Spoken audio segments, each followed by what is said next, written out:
Okay, Molly. So we did some review today. When you go from major to minor, you flatten 3, 6, and 7.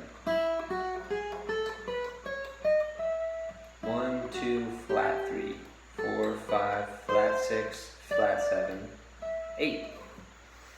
Then we moved on to the second string, and you know how that goes. Ascending 5 notes and then descending. And then 8, flat 7, flat 6, 5. And then we talked about intervals, and we said that if you pair the first note of a major scale with the third note, you get a major third, an E and a G sharp. And from this interval, you can infer the intervals around it, meaning if this is a major third, if you raise it half a step, you get a perfect fourth. We're tuned in fourths, so that should be obvious. And if you keep going up, you get a perfect fifth. This is the first and fifth note of your E major scale played simultaneously. These are two note combinations, which are just intervals. You play the first and the sixth. That's a major sixth. If you go back to the major third and flatten it to get a minor third. Now you're playing the first note and the third note of a minor scale. You can lower it again and get a major second.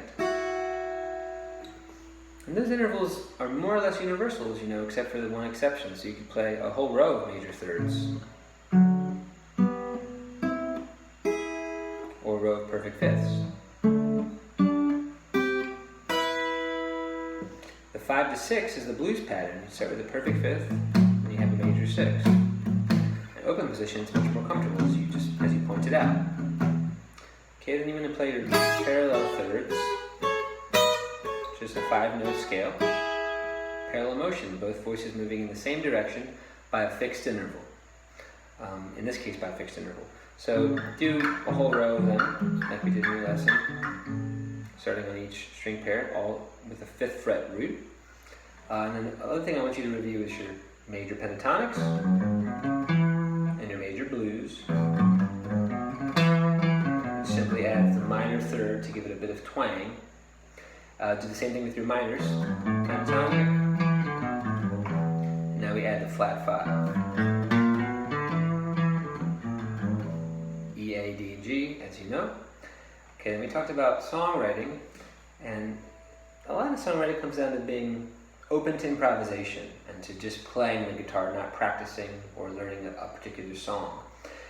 So if you start in the key of E, I want you to play 1, 4, 1, 5, 4, 5, 1. That's a nice stock progression that kind of touches all the most important chords. Then make the 1 and the 4 minor and do the same thing with the minor. That's going to be very sad sounding. And finally, you want to do it with a blues tonality, which means that 1, 4, and 5 are all dominant 7th chords.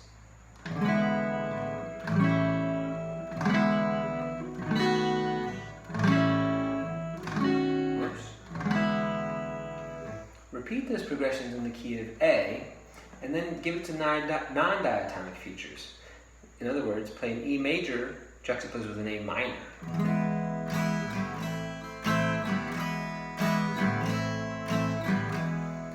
Then do the opposite, E minor and A major.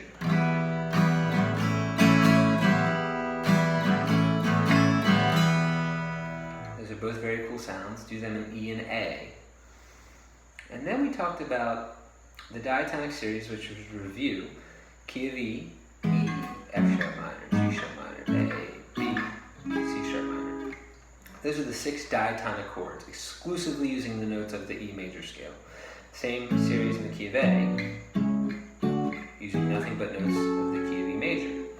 But we talked about how creative songwriters are often bending this series, making some chords major, some chords minor, some chords dominant 7ths that aren't typically any of those 3. And the example we gave was Radiohead Creep, which is a 1 major, a 3 major, 4 major, which is diatonic, and then 4 minor, which is non-diatonic. And they do like a...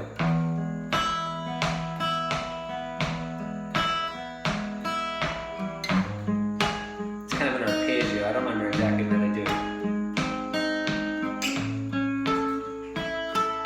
You get the idea. But in fact, it's in the key of G. So finish by playing your diatonic series in G. We had the 6th chord today, which is minor. And then try to play the song in G. So it'd be 1,